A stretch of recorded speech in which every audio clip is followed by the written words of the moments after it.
सभी सखियों, सहेलियों और सखाओं को रेडियो सखी ममता सिंह का नमस्कार। मंदाकिनी जी, आपको भी हमारा नमस्कार। जी, बहुत बहुत नमस्कार ममता जी, आपको भी मेरा और सभी सुनने वाले सखियों और सखाओं को मंदाकिनी जोशी का भी प्यार भरा नमस्कार। कैसी हैं मंदाकिनी जी आप?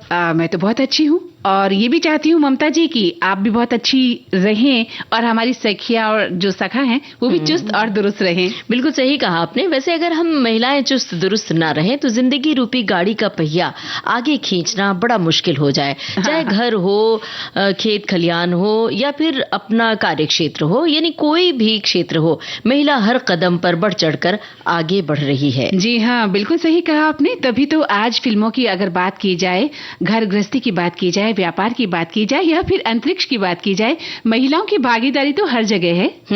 सही कह रही हैं आप। इसीलिए तो आज सखी सहेली में हम कई ऐसे विषयों पर बात करेंगे जहां महिलाओं की भागीदारी बढ़ चढ़कर है। जैसे कि महिला प्रधान फिल्में हैं, यानी कि जाने माने डायरेक्टर प्रोड्यूसर B.R. चोपड़ा पर जो फिल्में हैं उन फिल्मों की हम बातें करेंगे और उन जो महिला प्रधान फिल्में हैं उनकी बातें करेंगे। बिल्कुल, तो इस कड़ी में आज बात होगी चाय बागान में महिलाओं के योगदान के बारे में। जैसा कि आपने कहा, महिला प्रधान फिल्मों पर बात होगी जो कि B.R. चोपड़ा जिन्होंने अपनी फिल्मों में महिलाओं को सर्वोपरि स्थान रखा। और विश्व सुनामी जागरूकता दिवस है तो इस पर भी चर्चा की जाएगी। और गीत मंजरी में आज का विषय होगा ख्वाब। वैसे भी ख्वाब देखना भला किसे नहीं अच्छा लगता है। ये कहा जाता है ना कि ऊंचे ऊंचे ख्वाब देखिए, बड़े बड़े ख्वाब देखिए तो छोटे ख्वाब अपने आप मुकम्मल हो जाते हैं। तो ख्वाब देखना छोड़िए मत, आंखों में खूबसूरत सा ख्वाब सजाए रखिए और खूबसूरत सा गीत सुनिए। जी। ला ला ला ला ला, ला ला ला। इन सारे विषयों पर टिप्पणियों का इंतजार रहेगा, श्रोताओं की टिप्पणियों का। धड़कने लगी दिल के तारों की दुनिया, धड़कने लगी दिल के तारों की दुनिया। जो तुम मुस्कुरा दो, जो तुम मुस्कुरा दो, संवर जाए हम बेकरारों की दुनिया, संवर जाए हम बेकरारों की दुनिया। जो तुम मुस्कुरा दो, जो तुम मुस्कुरा दो। आहा, ला ला ला ला ला, आहा, ला ला ला ला ला।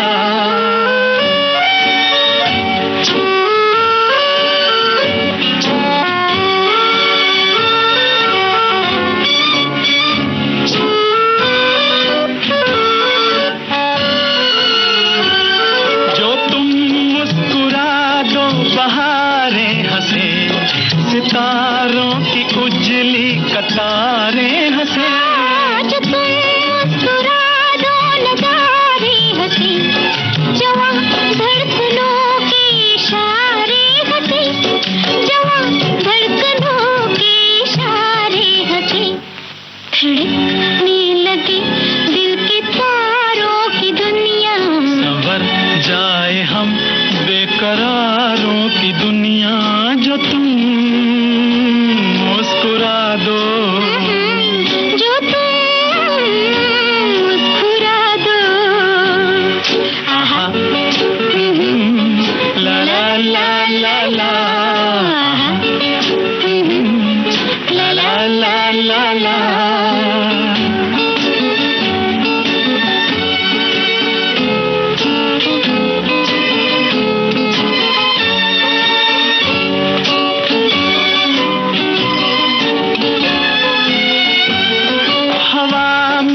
खुशबू की अंगड़ाइयाँ, ये आँखों पे जुल्फों की परछाइयाँ, ये मस्ती की धारे उबलते हुए, ये सीनों में तूफान मचलते हुए, ये सीनों में तूफान मचलते हुए।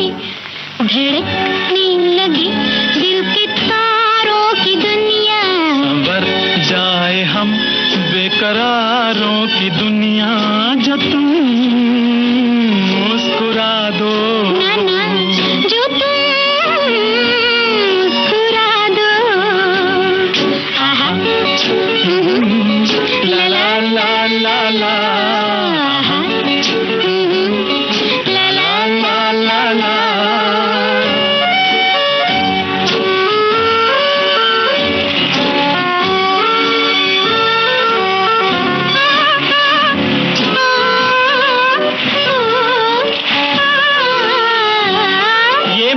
ओझल घटाएं बरसती हुई, ये बेचैन रूहें तरसती हुई, सांसों से शोले निकलते हुए, बदन आँच खाकर पिघलती हुई, बदन आँच खाकर पिघलती हुई, धड़कने लगी दिल के तारों की दुनिया, संवर जाए हम बेकरारों की दुनिया, जो तुम मुस्कुरा दो, जो तुम मुस्कुरा दो।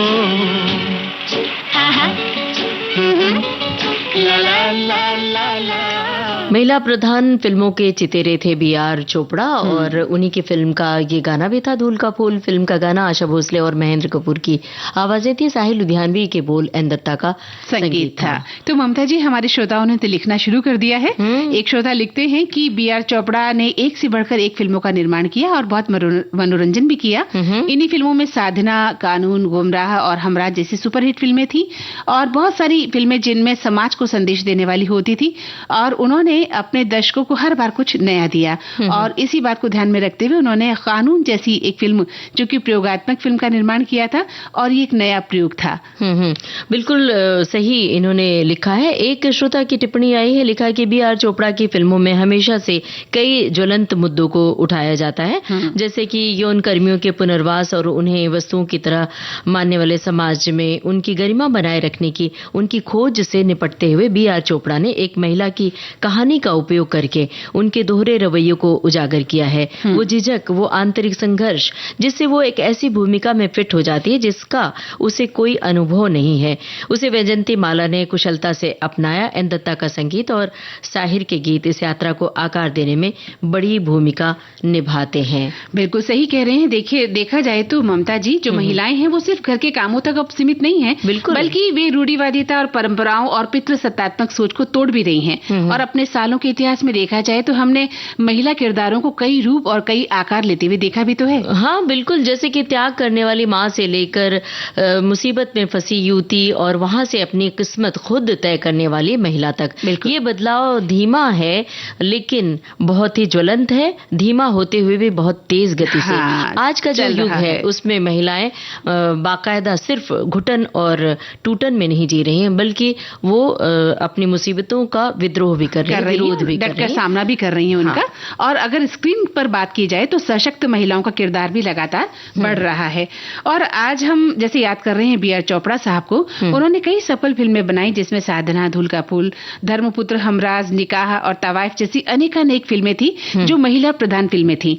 और भारतीय सिनेमा के एक ऐसे दिग्गज फिल्म मेकर रहे हैं B.R. चोपड़ा, जिन्होंने न सिर्फ एंटरटेनमेंट फिल्में बनाई बल्कि ऐसी फिल्में बनाई जिसमें स्त्री प्रधानता रही और जिसमें सोशल मैसेज भी रहे थे। सही कह रही हैं आप। और B.R. चोपड़ा ऐसे फिल्म मेकर है जिन्होंने हर दौर का बदलता सिनेमा देखा और दिखाया। इन्होंने अपनी फिल्मों में समाज में महिलाओं के प्रति सोच और नजरियों को बदलने में बड़ी ही अहम भूमिका निभाई। फिल्म इंडस्ट्री में पहले औरतों की छवि एक अबला नारी की हुआ करती थी, आपको याद होगा बहुत सारी फिल्मों में, लेकिन धीरे धीरे नजरिया बदलने लगा और उन्होंने अपनी फिल्मों के जरिए इसमें बड़ी ही अहम भूमिका निभाई। बिल्कुल सही कहा ममता जी। हमारे समाज में देखा जाए तो हमेशा से महिलाओं को एक अबला नारी समझकर दबाया जाता रहा और इस नजरिए को बदलने में इन फिल्मों का बड़ा योगदान रहा। जहां महिलाओं के किरदार में हमने देखा कि एक मजबूर माँ है, भोली भाली पत्नी है, प्यार में पागल प्रेमिका है या प्यारी सी बहन है या एक अनुशासित बेटी है, जो यही रोल दिखाए जाते थे। तो वहीं अपनी सुरक्षा के लिए उसके अंदर छुपी ताकत से भी परिचय इन्हीं फिल्मों ने हमें करवाया भी। बिल्कुल। और B.R. चोपड़ा को एक ऐसे फिल्मकार के रूप में याद किया जाता रहेगा जिन्होंने पारिवारिक, सामाजिक और साफ सुथरी फिल्में बनाकर तकरीबन 5 दशक तक सिने प्रेमियों के दिलों में अपनी खास पहचान बनाई। अब फिल्मों की फहरिस्त तो बहुत लंबी है, फिर भी नया दौर याद ही होगी आपको। वक्त, हमराज, बाबुल जैसी जीवन में रची बसी कहानियों को दर्शक भूल ही नहीं पाते हैं। आप भी हमारे दिलो दिमाग पर अपनी अमिट छाप छोड़ती हैं आज के जमाने में भी। बिल्कुल सही कहा आपने, क्योंकि उन्होंने विधवा, पुनर्विवाह और वैश्यावृत्ति जैसी सामाजिक समस्या को भी अपनी फिल्मों का विषय बनाया और उस समय बनाया जब इन विषयों पर बात करना भी बड़ा एक संदेह माना जाता, अशोभनीय माना जाता था। तो उनकी ज्यादातर फिल्में महिला और सामाजिक मुद्दों पर आधारित रही। तो फिल्म जगत को दिए गए उनके योगदान के लिए भारत सरकार ने उन्हें दादा साहब फाल्के पुरस्कार से सम्मानित किया था। जी बिल्कुल किया है, क्योंकि उन्होंने जिस तरह से ज्वलंत मुद्दे उठाए और स्त्री की छवि को सुधार कर एक सशक्त स्त्री के रूप में परिवर्तित किया, वो बहुत ही तारीफ करने योग्य है। अब उन्हीं की फिल्म का ये गाना, फिल्म साधना।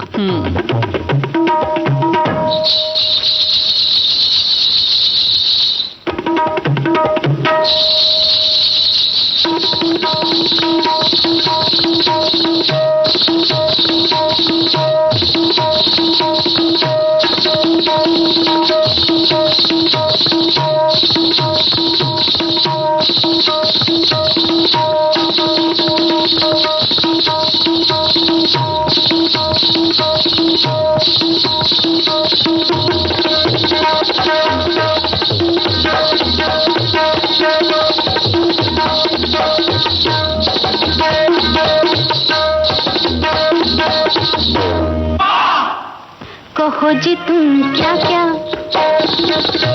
सुनो जी तुम क्या क्या, कहो जी तुम क्या क्या खरीदोगे, सुनो जी तुम क्या क्या खरीदोगे, यहाँ तो हर चीज बिकती है, कहो जी तुम क्या क्या खरीदोगे, सुनो जी तुम क्या क्या खरीदोगे, लाला जी तुम क्या क्या, मियाँ जी तुम क्या क्या, बाबू जी तुम क्या क्या खरीदोगे, सुनो जी तुम क्या क्या खरीदोगे, कहो जी तुम क्या क्या खरीदोगे।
साधना फिल्म का ये गाना था, और हम ये गाना तो पूरा नहीं सुनवा सके मंदाकिनी जी। हाँ। आप श्रोताओं की टिप्पणियां पढ़ रही हैं, हमें पता है, तो आप टिप्पणियां पढ़ते रहिए और हम एक ब्रेक ले लेते हैं। जी बिल्कुल बिल्कुल।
विविध भारती से यह है कार्यक्रम सखी सहेली। और आज इस कार्यक्रम में कौन कौन है? ममता सिंह और मंदाकिनी जोशी। तो ये बड़ा अलग सा एहसास है, मतलब ये एहसास है कि आपने मेरा नाम लिया। हाँ, और मैंने आपका नाम लिया। हाँ, कितना अच्छा लगा। तो अदल बदल हो गया ना। अच्छा, एक बात मैं आपसे पूछना चाह रही थी। आपने अभी गीत बजाया, सुनो जी तुम क्या क्या खरीदोगे, तो आप बाजार जाती हैं तो चाय की पत्ती भी खरीदती हैं क्या? हाँ, खरीदनी पड़ती है भाई, चाय पीनी है तो चाय पत्ती तो खरीदनी पड़ेगी, वरना तो सुबह की शुरुआत तो चाय से ही होती है। तो दिन भर में कितनी चाय पी लेती हैं आप? अब ये भाई इस तरह पूछेंगे तो हम कैसे बताएंगे। अगर मान लीजिए हमने कई कप प्याला चाय की बात कह दी तो श्रोता कहेंगे देखो इतनी सारी चाय पीती हैं। हाँ। फिर कभी कभी हम कहते हैं कि ज्यादा चाय पीना नुकसान भी करता है। बिल्कुल, लेकिन जो हरी पत्तियां होती है ना, वो हरी पत्तियां तो बड़ी फायदेमंद होती हैं। हाँ, क्यों नहीं होती हैं, अगर हम उसको सही ढंग से पीते हैं। चाय के भी प्रकार हैं, आप किस तरह की चाय पीते हैं। अगर सच कहूँ तो मैं लगभग 4 कप दिन भर में पी लेती हूँ ममता जी। बहुत ही छुप कर ये बात बता रही हूँ, हमारे श्रोता नहीं सुन लिया, श्रोताओं ने सुन भी लिया। और 4 बजे अब हम सब इंतजार करेंगे कि आप हम सबको चाय पिलाएंगे। बिल्कुल, ये बातें सुनने के बाद तो देखिए चाय पीने की तलब हो गई है। लेकिन ये पूछा क्यों आपने कि चाय पीती हैं, कितनी कप चाय पीती हैं, ये सब पूछताछ क्यों कर रही थी? इसलिए पूछताछ कर रही थी मैं कि अक्सर हम महिलाएं कामकाज खत्म करके चाय पीने लग जाती हैं, है ना, और कभी ये नहीं सोच पाती कि ये चाय पत्ती हमें कितनी महिला श्रमिकों की मेहनत से मिलती है। दिन भर में हम कितनी चाय बना लेते हैं और पत्तियों को फेंक देते हैं। सच कहूं तो आपने ये जो बात कही ना कि महिला श्रमिकों की मेहनत से मिल रही है। हाँ। मेरी आंखों के सामने असम का चाय बागान का दृश्य कौन गया है, क्योंकि असम की वादियों में दूर दूर तक चाय बागान फैले होते हैं। हाँ। और वहां पर वो जो टोकरी जैसा कुछ लपेट लेती है महिलाएं। हाँ। और एक एक पत्ती तोड़ तोड़ के उसमें डालती जाती है। तो बड़ी बहुत मेहनत करती है, बहुत मुश्किल काम है। और आपने सही कहा ममता जी कि चाय बागान में जो महिलाओं की जो भूमिका हम बात कर रहे हैं बहुत महत्वपूर्ण है। और हम इसको हल्के में नहीं ले सकते, क्योंकि चाय को हमने बहुत हल्का पेय पदार्थ बना रखा है। हाँ। जब जी चाहा हमने चाय पी लिया। तो दूर से देखने पर या किसी फोटो को देखने पर जब हम महिला द्वारा चाय पत्ती चुनने का दृश्य देखते हैं तो बहुत सुंदर लगता है हमें, ना। हम एक प्राकृतिक नजारे के रूप में उसे देख लेते हैं। लेकिन सच्चाई ये है कि अपने नंगे हाथों से और कभी कभी नंगे पैर चाय की पत्तियां चुनना कितना श्रम साध्य हो सकता है। क्या हमने कभी सोचा? सही कह रही हैं आप। और भाई हम तो सोचते हैं, लेकिन अगर हमारे श्रोता सुन रहे हैं इस बात पर गौर करेंगे और उन महिलाओं को हम सलाम करते हैं।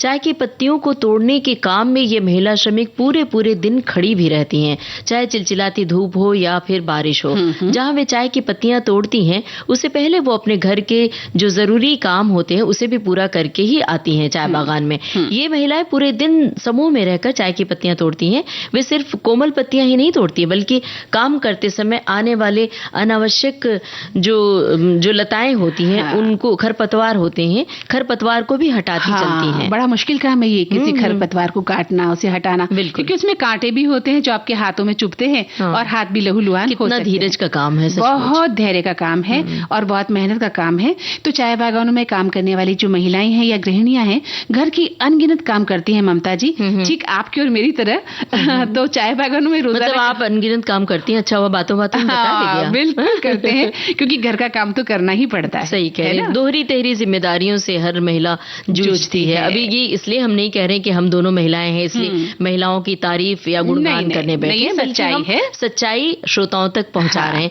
कई घरों में हमने देखा है कि महिलाओं को वो सम्मान नहीं मिलता है, वो अधिकार नहीं मिलता है जो उन्हें मिलना चाहिए, जिसकी वो हकदार है। ऐसे लगता है कि काम करना ही उनकी जिम्मेदारी उनकी नियति में है। या घर की एक बुजुर्ग महिला भी अगर ये सोच लेती है कि उनकी बहू घर आकर घर के सारे काम निपटाएगी तो ये और भी दुर्भाग्यपूर्ण हो जाता है उस महिला के। तो चलिए चाय बागान में फिर से चलते हैं, क्योंकि रोजाना जब ये काम करती है ना ममता जी, तो एक महिला चाय मजदूर को सुबह के सारे काम भी निपटाने होते हैं पहले घर के, और काम से फिर घर लौटने पर वापस से अनगिनत काम उनकी प्रतीक्षा कर रहे सही बात कह रही हैं आप। चाय बागान में वे कमर तोड़ मेहनत करती हैं, जैसे कि रोपण, तोड़ना, चुनना, ग्रेडिंग, स्कफिंग और भंडारण और फिर चाय की पैकिंग, इतने सारे कार्य करती हैं ये महिलाएं। ऐसे में बिना आराम के लगातार काम का बोझ और स्वास्थ्य संबंधी समस्याओं का शिकार भी कई बार वो हो जाती हैं। और ममता जी, इन चाय बागानों में महिलाओं की जो भूमिका है वो कई तरह की होती है। हम तो सिर्फ समझ रहे हैं कि वो चाय की पत्तियां तोड़ती हैं, है ना? लेकिन एक प्रबंधक के रूप में भी यहाँ महिलाएं काम करती हैं और फसल कटाई और कटाई के बाद की जो गतिविधियां हैं उनमें भी इनकी महत्वपूर्ण भागीदारी होती है। मंदाकिनी जी, आज जो बहुत सारे कवि हैं, गीतकार हैं, उनके बारे में हम चर्चा करते रहते हैं कि आज उनकी याद का दिन है। तो आपको याद है क्या कि आज कवि गीतकार डॉक्टर भूपेन हजारिका की याद का दिन है? डॉक्टर भूपेन हजारिका ने भी असम के चाय बागानों में काम करने वाली महिलाओं को लेकर बहुत सारे गाने लिखे हैं। उनके बारे में लिखा है, वो ऐसे विलक्षण कलाकार थे जो अपने गीत खुद लिखते थे और खुद ही संगीतबद्ध करते थे और खुद ही गाते थे। उन्हें दक्षिण एशिया के श्रेष्ठतम सांस्कृतिक दूतों में से एक माना जाता रहा है। बिल्कुल सही कहा आपने, क्योंकि वो इतने महान रहे हैं, महानता का उन्होंने श्रेष्ठतम शिखर छू लिया था। तो डॉक्टर भूपेन हजारिका यूं तो अनेक उन्होंने गीत लिखे, लेकिन आज हम अपनी सखियों को एक ऐसा गीत सुनवाना चाहते हैं जो उन्होंने असम के चाय बागान में काम करने वाली महिलाओं को लेकर लिखा था। बड़ा मुश्किल होता है इस तरह से गहन दृष्टि रखना ममता जी, और एक साहित्यकार ही, एक कवि, एक कथाकार ही ऐसी गहरी दृष्टि रख सकता है। जहां न जाए रवि वहां जाए कवि। तो इन चाय बागान की पत्तियों में ये कवि पहुंचे। बिल्कुल। और देखिए, सबसे बड़ी बात कि जो गुलजार साहब हैं, उन्होंने इनकी असमिया कविता को हिंदी में रूपांतरित किया और आवाज तो भूपेन दा ने ही दी थी। बहुत ही सुंदर गीत है, एक कली दो पत्तियां, नाजुक नाजुक नाजुक उंगलियां। तो चलते हैं चाय बागान में इस गीत के माध्यम से। जी, आवाम की तस्वीर नजर आती है।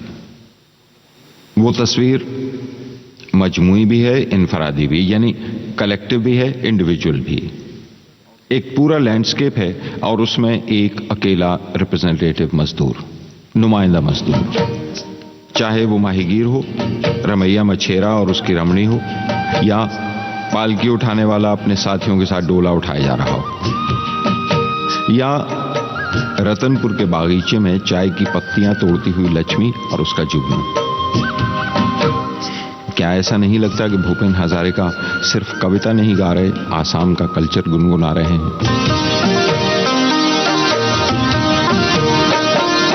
एक कली दो पत्तियां, नाजुक नाजुक उंगलियां, तोड़ रही है कौन ये? एक कली दो पत्तियां, रतनपुर बागीचे में। एक कली दो पत्तियां, नाजुक नाजुक उंगलियां, तोड़ रही है कौन ये? एक कली दो पत्तियां, रतनपुर बागीचे में।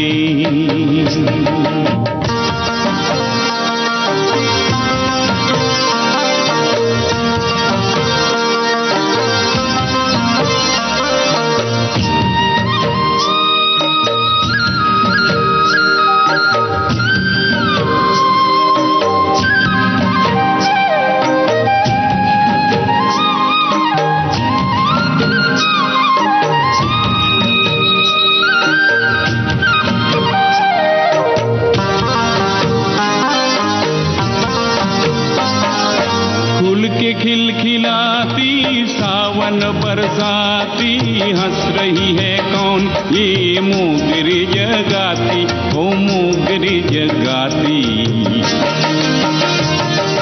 खुल के खिलखिलाती सावन बरसाती, हंस रही है कौन ये? मोगरी जगाती, ओ मोगरी जगाती। एक कली दो पत्तियां, नाजुक नाजुक उंगलियां, तोड़ रही है कौन ये? एक कली दो पत्तियां, रतनपुर बागीचे में।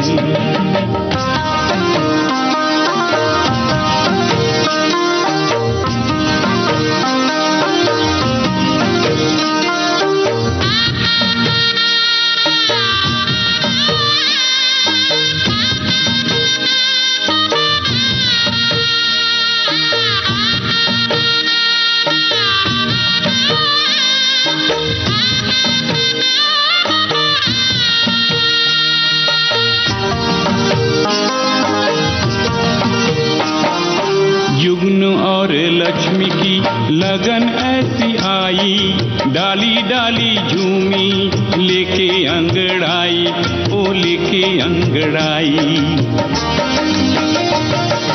जुगनू और लक्ष्मी की लगन ऐसी आई, डाली डाली झूमी, लेके अंगड़ाई, ओ लेके अंगड़ाई।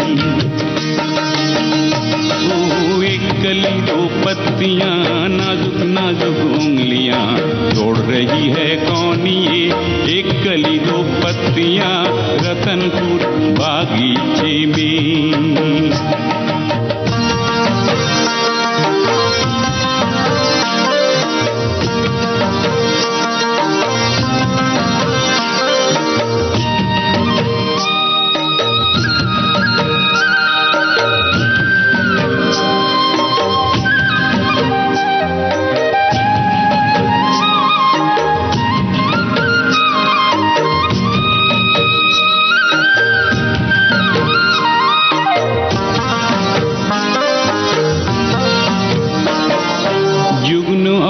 लक्ष्मी की बीत रंग लाई, नन्हे से एक मुन्ने से झुक्की जगमगाई, ओ झुक्की जगमगाई। जुगनू और लक्ष्मी की बीत रंग लाई, नन्हे से एक मुन्ने से झुक्की जगमगाई, ओ झुक्की जगमगाई। एक कली दो पत्तियां, नाजुक नाजुक उंगलियां, तोड़ रही है कौन ये? एक कली दो पत्तियां, रतनपुर बागीचे में।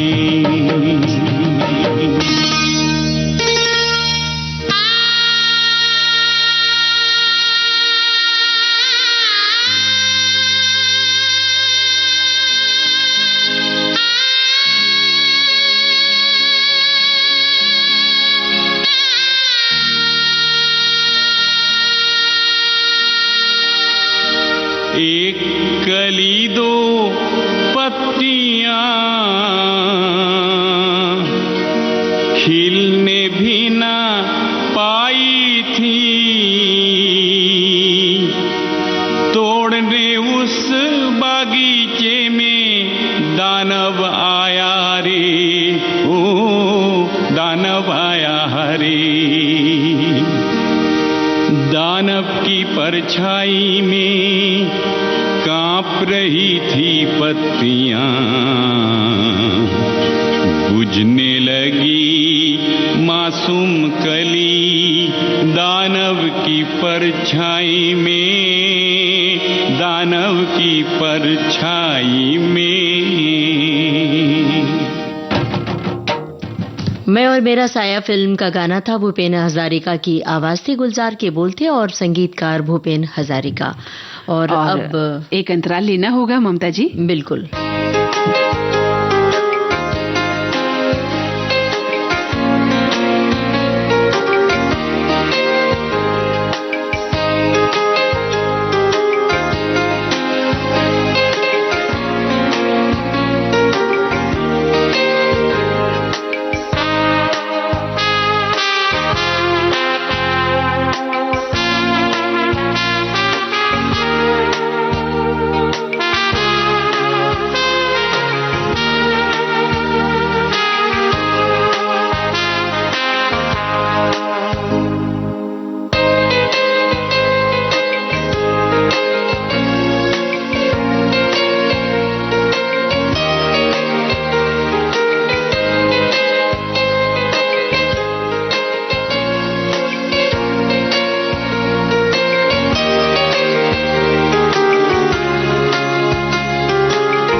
तो ममता जी, आज तो आपने प्रकृति की सैर करवा दी और चाय के बागानों की सैर करवा ही दी। और अब सोचना पड़ेगा कि जब चाय मैं पीऊंगी तो ध्यान रखूंगी कि जो चाय की पत्ती है उसको ज्यादा से ज्यादा बचा के रखूं। हाँ बिल्कुल। और हरी पत्ती वाली चाय भी पीना जरूरी है, शुरू करिए, क्योंकि आपने कहा ना 8-10 चाय, 4 चाय 15-20 चाय, मुझे लगा कि 15-20 चाय पीएंगे। 4 कप चाय सिर्फ श्रोताओं, सिर्फ 4 कप चाय पीती हूँ दिन भर। नोट कर लिया 4 कप चाय। तो अभी मुझे याद रखना पड़ेगा कि एक तो अभी 4 बजे की चाय होगी, एक शाम को। उसकी पहले कब होती है, कौन कौन से टाइम पे? सुबह 6 बजे होती है, फिर 10 बजे होती है। नहीं, मेरा मतलब दफ्तर में कितनी बार पीती है वो हमें मतलब है, बाकी घर में कितनी बार पीती है उससे मतलब नहीं है। चलिए, तो देखिए आपने प्रकृति की सैर करवाई है ना, तो लोक संस्कृति से रचा बचा ये गीत था। हाँ। तो आज एक बहुत ही महत्वपूर्ण पर्व भी तो हम मना रहे हैं ना। हाँ बिल्कुल, जब आपने कहा ना चाय बागान की सैर की बात, तो हमें याद आया, हमें दृश्य याद आया कि जब सुबह सुबह सूरज की किरणें हरी चाय की पत्तियों पर पड़ती हैं तो कितना मनोरम दृश्य होता है। और जो व्रत की बात कही आपने, उत्सव की, छठ पूजा की बात, तो छठ पूजा भी सूर्य की उपासना के लिए की जाती है और 6 दिन तक इस त्योहार को बाकायदा धूमधाम से मनाया जाता है। बिहार और उत्तर भारत की ओर ये त्योहार बड़े ही धूमधाम से मनाया जाता है और बाकायदा महिलाएं व्रत करती हैं, अपने संतान से जुड़ी समस्याओं के लिए प्रार्थना करती हैं, सूर्य देवता की उपासना करती हैं। और खास बात ये, बड़ा कठिन व्रत लगता है ये, और एक तरह की तपस्या सी लगती है। महिलाएं अर्घ्य लेकर नदी में खड़ी होती हैं जब सूर्योदय होता है, तो घंटों देखा है कि वो अर्घ्य लेकर खड़ी होती हैं। जब सूर्य देवता प्रकट होते हैं, मतलब सूर्य उदित होते हैं, तब वो अर्घ्य देकर वो पारण करती हैं। और देखिए, सबसे बड़ी बात ममता जी, कि धार्मिक महत्व के साथ साथ इसका जो है वैज्ञानिक महत्व भी है ना इस पर्व का। तो जिस समय सूर्य की पराबैंगनी किरणें पृथ्वी की सतह पर सामान्य से अधिक मात्रा में एकत्र हो जाती हैं, उसके संभावित कुप्रभावों से मानव की जो यथासंभव रक्षा करने का सामर्थ्य इस छठ पूजा की परंपरा में निहित है, ऐसी मान्यता है। बहुत सही बात आपने बताई। और हर पर्व त्योहार का कोई न कोई वैज्ञानिक कारण होता है, लेकिन वैज्ञानिक कारणों को के मद्देनजर ही हमें त्योहारों को हमें मनाना चाहिए। तो क्या होता है कि जो थोड़ी उसके नकारात्मक प्रभाव होते हैं वो भी कम हो जाते हैं। हम अंधविश्वास और कुरीतियों से दूर होकर एक वैज्ञानिक तथ्य से किसी त्योहार को, पर्व को मनाते हैं, तो उसका जो परिणाम है वो भी बड़ा खूबसूरत आता है। जैसा कि इस पर्व का जो वैज्ञानिक महत्व है, जिसके माध्यम से पराबैंगनी किरण के जो हानिकारक प्रभाव है उनसे जीवों की रक्षा संभव है, ऐसी मान्यता। और ऐसे आप बिना व्रत के कभी भी सूर्य के सामने खड़े ही नहीं होते, आप धूप में जाते ही नहीं है।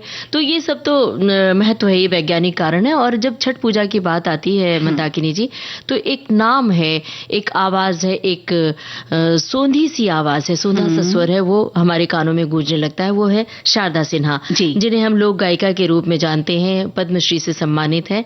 और उन्होंने बहुत सारे छठ गीत गाए हैं। और न केवल गाए हैं, बल्कि वो छठ पूजा उनके आवाज के बिना पूरी नहीं होती है। लोग अपने मोबाइल से लेकर रेडियो सेट की बात करें या कहीं न कहीं वो जोड़ लेते हैं, उन लोकगीतों को सुना जाता है। हाँ, शारदा सिन्हा की आवाज बिना वो अधूरा सा लगता है। और इस समय शारदा सिन्हा की सेहत ठीक नहीं चल रही है, तो हम उन्हें उनके लिए शुभकामनाएं भी करते हैं और उन्हीं की आवाज में गीत का अंश सुनते हैं। बिल्कुल।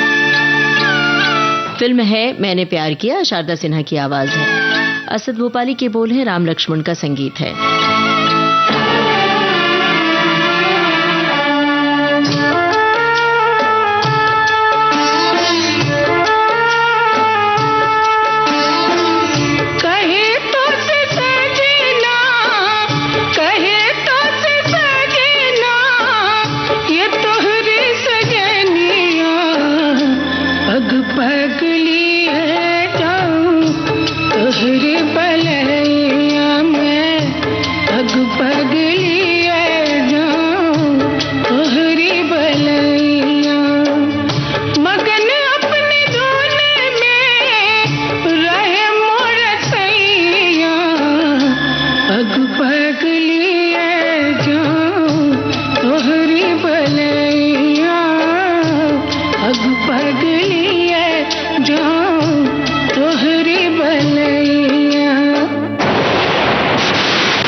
ममता जी, हमारी बहुत सारी सखियों ने, सखाओं ने महिला श्रमिकों पर भी बातचीत लिखी है। आप लिखते हैं कि महिला श्रमिक और चाय बागान में उनकी भागीदारी ये ध्यान आकर्षित कर रही है, क्योंकि अधिकांश क्षेत्र में महिलाओं का प्रभुत्व है। रोपण, तोड़ना, चुनना, ग्रेडिंग, स्फिरिंग, भंडारण, स्किफिंग और पैकिंग चाय के खेतों में ग्रामीण महिलाओं द्वारा की जाने वाली महत्वपूर्ण गतिविधियां हैं। और एक श्रोता ने लिखा है कि चाय बागानों में काम करने वाली कुल कर्मचारियों में महिलाओं का योगदान तकरीबन 50% है। चाय बागानों में महिलाएं चाय तोड़ने और छटाई का काम करती हैं। वहां महिलाओं को नेतृत्व की भूमिकाओं में भी शामिल किया जा रहा है और चाय बागानों में काम करना कठिन होता है और इसके लिए शारीरिक शक्ति की भी जरूरत पड़ती है। बिल्कुल ममता जी, हमारी एक श्रोता और लिख रही हैं कि सखी सहेली के सभी विषय जो आज के विषय हैं बहुत महत्वपूर्ण हैं। महिला प्रधान फिल्मों के चितेरे बी.आर. चोपड़ा साहब, या जिनकी हमने बहुत सारी फिल्में देखी हैं, और महिला प्रधान फिल्में जो धूल का फूल, गुमराह, निकाह इनकी पसंदीदा फिल्में हैं और इन फिल्मों के माध्यम से इन्होंने बहुत कुछ सीख भी हासिल की है। एक श्रोता ने चाय बागान से जुड़ी हुई बात भी लिखी है और लिखा है कि बी.आर. चोपड़ा चर्चा का इंतजार। तो चर्चा तो हो चुकी है। ये टिप्पणी इनकी पहले आई थी और हम अभी ले रहे हैं। और आगे लिखा है कि चाय बागान में महिलाओं का योगदान, कुछ नया विषय सुनेंगे। और बाकी इन्होंने गीत मंजरी, ख्वाब और ये सब जो विषय था वो भी लिखा है। और चाय बागान से जुड़ी हुई एक टिप्पणी और है कि इसमें उनकी जो भागीदारी होती है ये बहुत ही आकर्षक बात है, महत्वपूर्ण होती है। हाँ, लेकिन वो दूर से आकर्षक लगती है। जैसा हमने कहा ना, किसी चित्र में जब हम इन महिलाओं को देखते हैं तो बहुत आकर्षक होती हैं, लगती हैं, लेकिन देखा जाए तो वो काम कितना जटिल होता है। बिल्कुल सही बात है। दूर से देखने पे हर चीज लुभावनी लगती है, लेकिन जब हम नजदीक जाते हैं ना, हाँ, तो जब नजदीक जाते हैं तो देखते हैं कि इसमें मुश्किल भी होती है। ऐसा नहीं कि सब कुछ अच्छा ही। अब आज एक खास दिन है, वो है विश्व सुनामी जागरूकता दिवस, है ना। हाँ। और विश्व सुनामी जागरूकता दिवस आज ही के दिन यानी 5 नवंबर को ही मनाया जाता है, याद किया जाता है। इसका उद्देश्य है सुनामी के खतरों के प्रति जागरूकता को बढ़ाना, सजगता को बढ़ाना। बिल्कुल ममता जी, ये दिन हमें सुनामी जैसी आपदाओं से बचाव की रणनीतियों के महत्व को भी समझाता है और वैश्विक स्तर पर इस दिन को मनाकर हम सुनामी के प्रभावों को कम करने के लिए एकजुटता दिखाते हैं, ताकि लोग इस आपदा के प्रति थोड़ा सजग हो जाएं। बिल्कुल सही कह रही हैं आप। सुनामी के बारे में हम सभी जानते हैं कि सुनामी समुद्र में भूकंप, ज्वालामुखी विस्फोट या भूस्खलन के कारण उत्पन्न होने वाली विशाल लहरें होती हैं। ये लहरें तटीय क्षेत्रों में तीव्रता से पहुंचकर विनाशकारी प्रभाव डालती हैं। हम जानते भी तो हैं कि सुनामी के कारण ही जनहानि और संपत्ति को बहुत बड़ा नुकसान होता है और हम तो कल्पना से परे है। सुनामी की लहरें जो हमारी कल्पना से परे होती है। जब हम कहीं देखते हैं, वीडियोस में, स्क्रीन पर देखते हैं, कांप उठते हैं, रूह कांप जाती है हमारी। जिन्होंने इसको झेला है उनके बारे में तो हम क्या ही कह सकते हैं।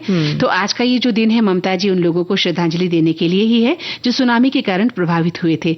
2004 की हिंद महासागर सुनामी जो 21वीं सदी की पहली वैश्विक आपदा थी और हाल ही के जो मानव इतिहास में इसे सबसे घातक आपदाओं में से एक माना। बिल्कुल, माना क्या थी ही, ये तो घातक आपदा ही थी। विश्व सुनामी जागरूकता दिवस का उद्देश्य भी यही है कि 2004 के हिंद महासागर सुनामी के सबक से अगली पीढ़ी को सशक्त बनाना। और 26 दिसंबर 2004 को हिंद महासागर में जो भूकंप आया था वो बहुत ही विनाशकारी था और इस घटना को याद दिलाना कि ऐसी घटना घटित हुई थी, इसके लिए आगाह करना, सजग बनाना, सचेत बनाना कि इससे हम दूर रहें। और इस वर्ष जो इसका थीम रखी गई है विश्व सुनामी जागरूकता दिवस की, वो ये है कि अच्छे भविष्य के लिए असमानता से लड़ना है। बहुत ही बेहतर थीम है, ताकि हमारी जो आने वाली पीढ़ी है उनका भविष्य अच्छा और सुरक्षित हो जाए। और इससे डरना नहीं है, बल्कि दूर जाना है। जी।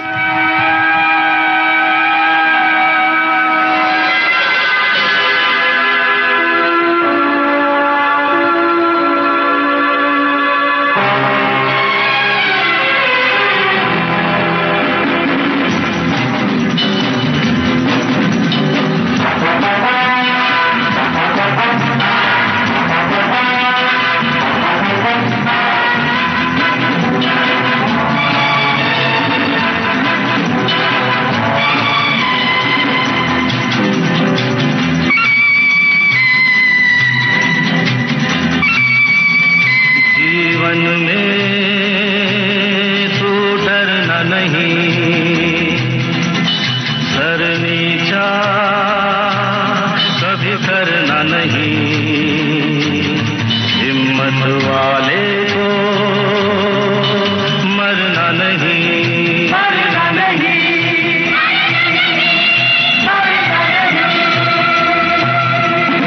जीवन में तू डरना नहीं, सर नीचा कभी करना नहीं, हिम्मत वाले को मरना नहीं, मरना नहीं।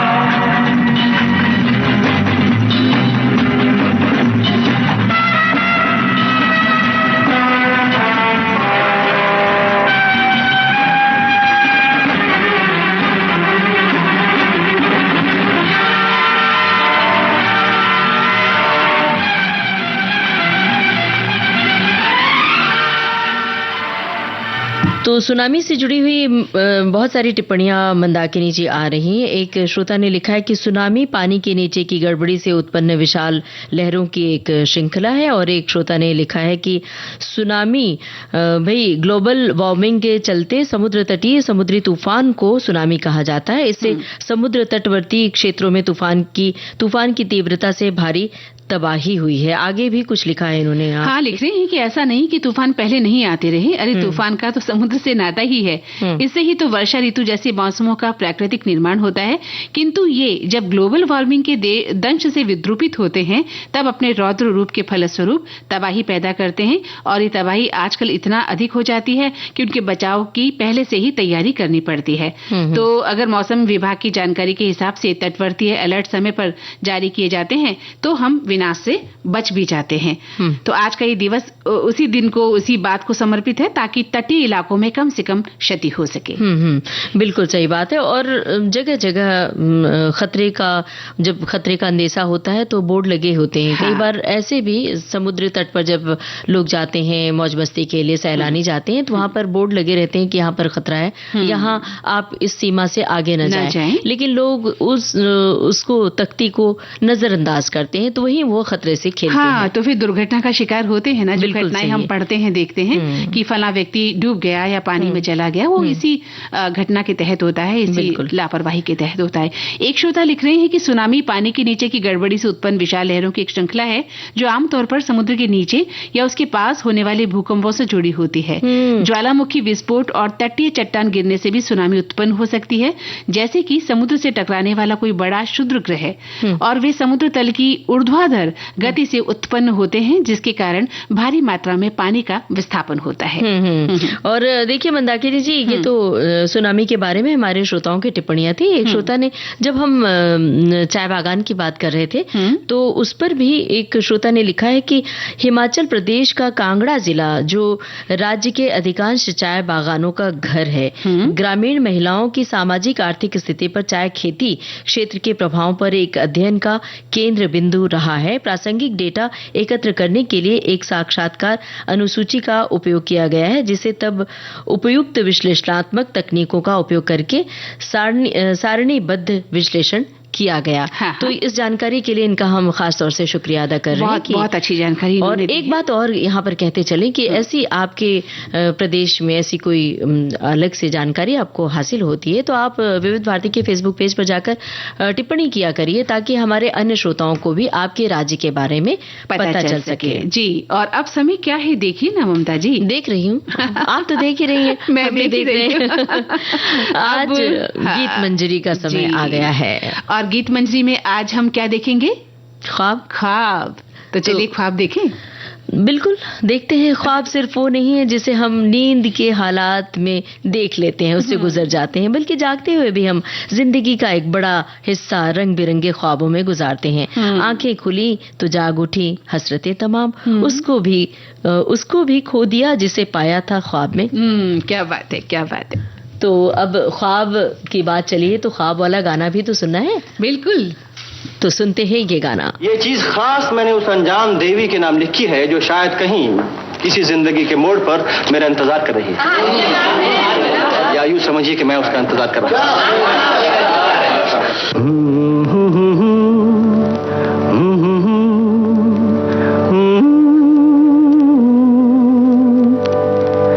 ख्वाब हो तुम या कोई हकीकत, कौन हो तुम बतलाओ। देर से कितनी दूर खड़ी हो और करीब आ जाओ। सुबह पे जिस तरह शाम का हो गुमा, सुबह पे जिस तरह शाम का हो गुमा, जुल्फों में एक चेहरा, कुछ जाहिर कुछ नेहा। ख्वाब हो तुम या कोई हकीकत, कौन हो तुम बतलाओ। ओ देर से कितनी दूर खड़ी हो और करीब आ जाओ। ख्वाब हो तुम या कोई हकीकत, कौन हो तुम बतलाओ। ओ देर से कितनी दूर खड़ी हो और करीब आ जाओ।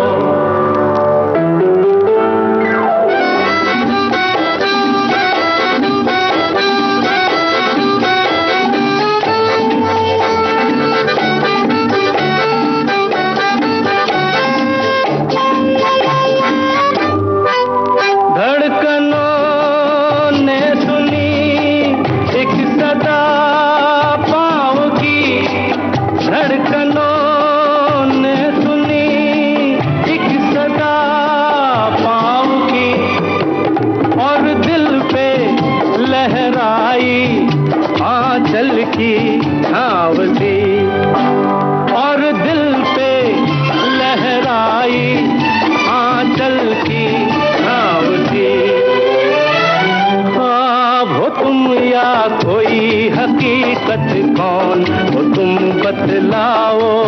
ओ देर से कितनी दूर खड़ी हो और करीब आ जाओ।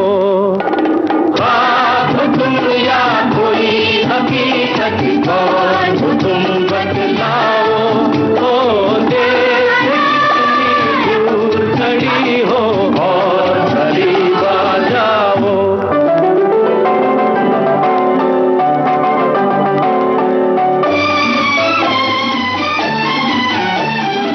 जी हाँ, तो आज गीत मंजरी में हम बात कर रहे हैं हमारे ख्वाबों पर, है ना। तो जिंदगी दर्द है या ख्वाब, सोचता है मन कभी कभी, फिर एहसास होता है हर लम्हे में एक ही जिंदगी अलग अलग होती है। हम बस लम्हों को जीते हैं, वे कभी ख्वाब के होते हैं और कभी हकीकत के।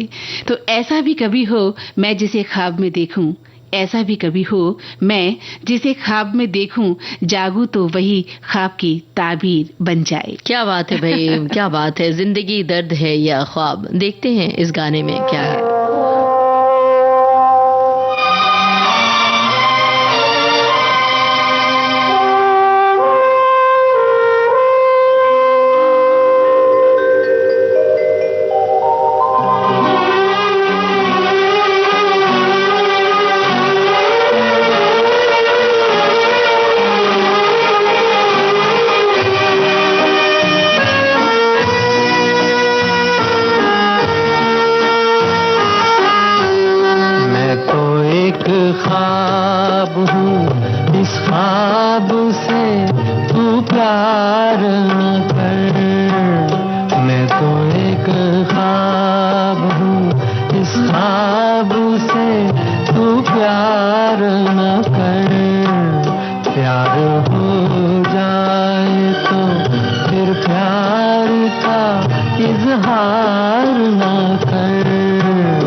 गुलशन में नहीं आएंगी, अपने हाथों में हवाओं को गिरफ्तार न कर, अपने हाथों में हवाओं को गिरफ्तार न कर, मैं तो एक ख्वाब हूँ।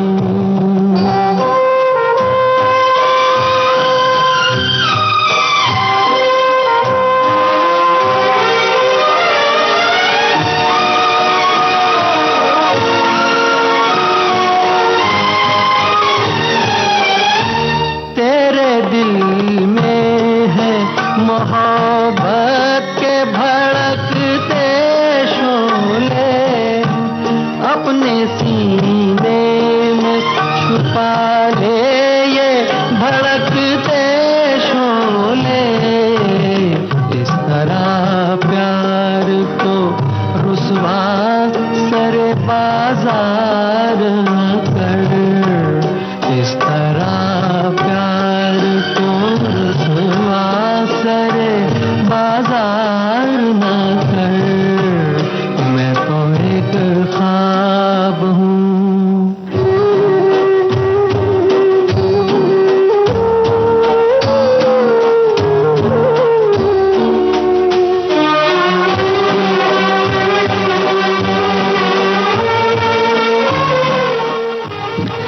ख्वाहिशें हैं कि अब भी ख्वाब बुनती हैं, ख्वाहिशें हैं कि अब भी ख्वाब बुनती हैं, ख्वाब है कि आज भी परवाज करते हैं। क्या बात है। वो जो मुमकिन न हो मुमकिन ये बना देता है, वो जो मुमकिन न हो मुमकिन ये बना देता है, ख्वाब दरिया के किनारों को मिला देता है। क्या बात है। जरूरी नहीं जिंदगी में हर चीज पाली जाए, जरूरी नहीं जिंदगी में हर चीज पाली जाए, कुछ चीजें अधूरी अच्छी लगती हैं।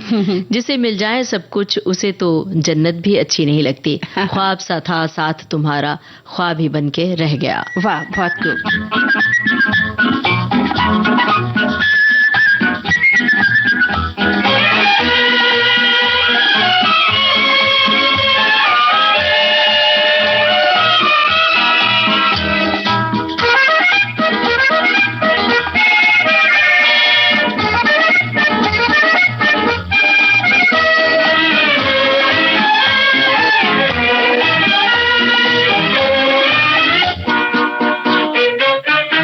जिंदगी ख्वाब है, ख्वाब में झूठ क्या और भला सच है क्या। जिंदगी ख्वाब है, ख्वाब में झूठ क्या और भला सच है क्या। सब सच है, जिंदगी ख्वाब है।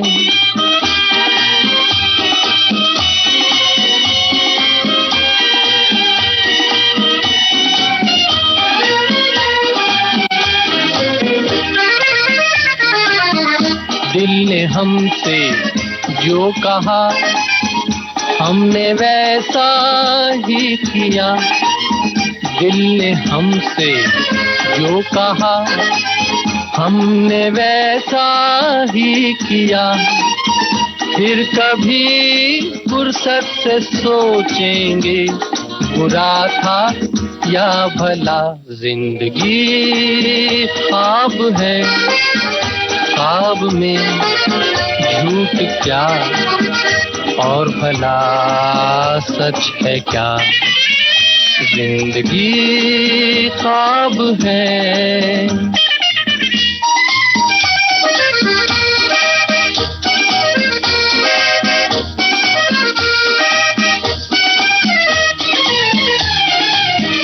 एक कतरा मैं का जब पत्थर के होठों पर पड़ा, एक कतरा मैं का जब पत्थर के होठों पर पड़ा, उसके सीने में भी दिल धड़का, ये उसने भी कहा।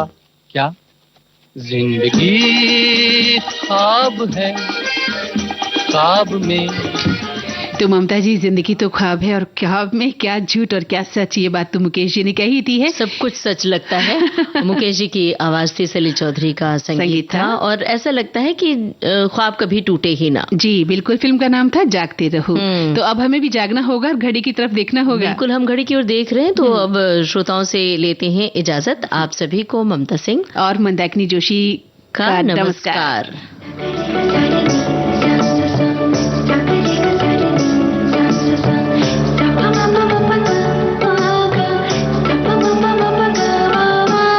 सखी सहेली।